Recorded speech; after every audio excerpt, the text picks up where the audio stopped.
নমস্কাৰ বন্ধুসকল, মই বিশ্বজিৎ। মোৰ ইউটিউব চেনেল বিশ্বজিৎ ব্লগছ আছামলৈ আপোনালোক সকলোকে আন্তৰিকতাৰে স্বাগতম জনাইছোঁ। বন্ধুসকল, বৰ্তমান আমাৰ অসমত বানপানীয়ে কি ভয়াৱহ এই ভয়ংকৰ ৰূপ ধাৰণ কৰি আছে সেয়া আপোনালোকে সকলোৱে হয়তো দেখিছেই। হাজাৰ হাজাৰ মানুহ গৃহহীন হৈ পৰিছে।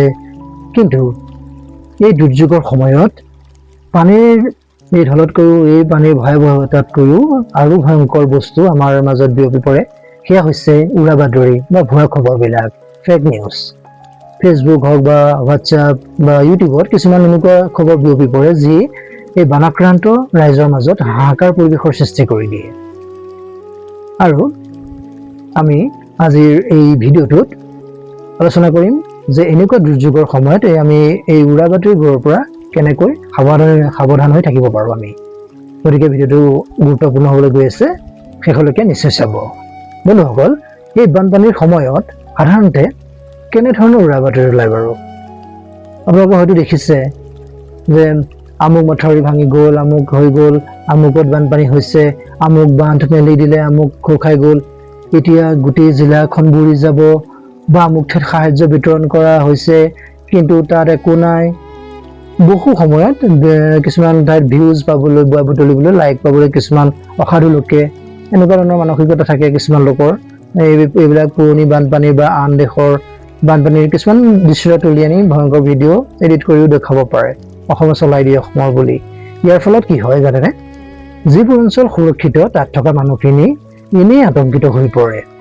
বয়োজ্যেষ্ঠ মানুহ বা বেমাৰী, কোনোবা অসুস্থ লোকৰ মাজত হাৰ্ট এটেকৰ হোৱাৰ দৰে পৰিস্থিতিৰ সৃষ্টি হৈ যাব পাৰে। এই উৰা বাতৰিয়ে উদ্ধাৰ কাৰ্যতো বাধাৰ সৃষ্টি কৰিব পাৰে। তেন্তে এই উৰা বাতৰিৰ পৰা আমি কেনেকৈ সাৱধান হ'ম? ইয়াৰ বাবে আপুনি এই 5টা মূল কথা মনত ৰাখক। প্ৰথমতে, খবৰৰ উৎস বা চ'ৰ্চটো, খবৰৰ যিটো চ'ৰ্চ তাক পৰীক্ষা কৰি লওক। ছ'চিয়েল মিডিয়াত কোনো খবৰ পালেই অন্ধভাৱে পটককৈ বিশ্বাস কৰি নল'ব ঘপককৈ।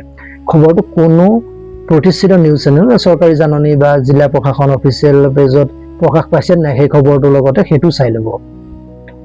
তাৰপিছত দ্বিতীয়তে, আপোনাৰ ফৰৱাৰ্ড কৰাৰ আগতে এটা ফৰৱাৰ্ড কৰাৰ কথা আগতে ভাবি লওক যে আমাৰ এটা অভ্যাস আছে। কি হয়, হোৱাটছএপত কোনো মেছেজ আহিলে আমি ফৰৱাৰ্ড কৰি দিওঁ, ফৰৱাৰ্ড এজ ৰিচিভড বুলি গ্ৰুপবোৰত পঠিয়াই দিওঁ। অনুগ্ৰহ কৰি এনেকুৱা নকৰিব।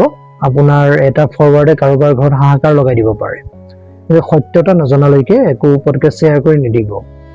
তাৰপাছত আপোনাৰ তৃতীয়তে, পুৰণি ভিডিঅ' আৰু ফটোৰ পৰা সাৱধান থাকিব।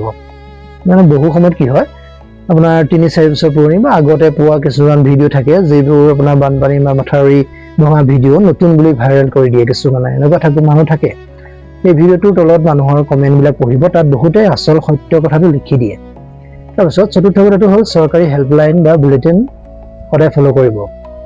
বানপানীৰ সময়ত বা এনেকুৱা বিভিন্ন দুৰ্যোগ, যিকোনো দুৰ্যোগৰ ক্ষেত্ৰতে খাটে কথাখিনি, বানপানীৰ সময়তে হওক বা অন্য দুৰ্যোগেই হওক, এই এনেকুৱা সময়ত আপোনাৰ প্ৰশাসনে, ডিষ্ট্ৰিক্ট এডমিনিষ্ট্ৰেশ্যন আৰু ASDM Assam state disaster management authority নিয়ন্ত্ৰণ কক্ষৰ নম্বৰ আৰু দৈনিক বুলেটিন জাৰি কৰে। সেইবোৰক আপুনি বিশ্বাস কৰিব। তাৰপিছত উৰা বাতৰি বিয়পোৱা জনক বাধা দিয়ক আপুনি। যদি আপোনাৰ কোনো চিনাকি বন্ধু, আপোনাৰ কোনোবা আত্মীয় তেনেকুৱা গ্ৰুপত তেনেকুৱা ভুৱা বা আতংকজনক খবৰ দিব খুজিছে বা দিব বিচাৰিছে, আপুনি দেখিছে, গম পাইছে, তেন্তে তেওঁক আপুনি ব্যক্তিগতভাৱে বুজাই দিয়ক যে এইটো নকৰিবা, সৰু হ'লে এইটো নকৰিবা, এইটো কৰিলে বেয়া হ'ব, মেছেজটো ডিলিট কৰিবলৈ কৈ দিয়ক, অনুৰোধ জনাওক। বন্ধুসকল, এই সময়ছোৱাত আমাৰ অসমীয়া সমাজখনে হওক বা আমাৰ অসমখনৰ এই বানপানীৰ সময়ছোৱাত আমাৰ অসমৰ পৰীক্ষাৰ সময়। বানপানীয়ে আমাৰ সম্পত্তি কাঢ়ি লৈ যাব পাৰে, কিন্তু আমাৰ মানসিক সাহসটো কাঢ়ি নিব নোৱাৰে কেতিয়াও। এই সংকটৰ সময়ত আমি ইজনে সিজনক সহায় কৰি আগবাঢ়ি যাব লাগিব, সহায় কৰিব লাগিব ইজনে সিজনক, যেনেকৈ পাৰোঁ, য'ত পাৰোঁ, যিদৰে পাৰোঁ, যিমান সাধ্য আছে। কাৰোবাৰ মনত ভয় ভাৱ সৃষ্টি কৰিব নালাগে। আমি অনুগ্ৰহ কৰি কোনো ধৰণৰ গুজব বা উৰা বাতৰিৰ কাণ নিদিব। যদি আপোনাৰ অঞ্চলত সঁচাকৈয়ে কিবা বিপদ হৈছে, প্ৰথমে স্থানীয় যুৱ প্ৰজন্ম থাকিলে তেওঁলোকক বা প্ৰশাসনক খবৰ দিয়ক। আশা কৰোঁ আজিৰ এই ইনফৰ্মেটিভ ভিডিঅ'টো আপোনালোকৰ কামত আহিব নিশ্চয়। আপোনাৰ এটা শ্বেয়াৰে বহুতক সজাগ কৰি তুলিব পাৰে। সেয়েহে ভিডিঅ'টো আপোনাৰ বন্ধু বান্ধৱী তথা আপোনাৰ পৰিয়াল তথা বন্ধু বান্ধৱ, আপোনাৰ আপোনজনৰ সৈতে ভিডিঅ'টো শ্বেয়াৰ কৰক। আৰু যদি চেনেলটোলৈ নতুনকৈ আহিছে, তেন্তে বিশ্বজিৎ ব্লগছ আছাম চেনেলটো ছাবস্ক্ৰাইব কৰি কাষৰ বেল আইকনটো অন কৰি দিবলৈ নাপাহৰিব। আকৌ লগ পাম আন এটা এনেধৰণৰ সুস্বাস্থ্য তথা এনেধৰণৰ সৌন্দৰ্য হওক বা এনেধৰণৰ বিভিন্ন টপিকৰ সৈতে আন এটা নতুন ভিডিঅ'ৰ সৈতে আকৌ লগ পাম। তেতিয়ালৈকে আপোনালোক কুশলে থাকক, ভালে থাকক, সুৰক্ষিত হৈ থাকক। ধন্যবাদ। জয় আই অসম।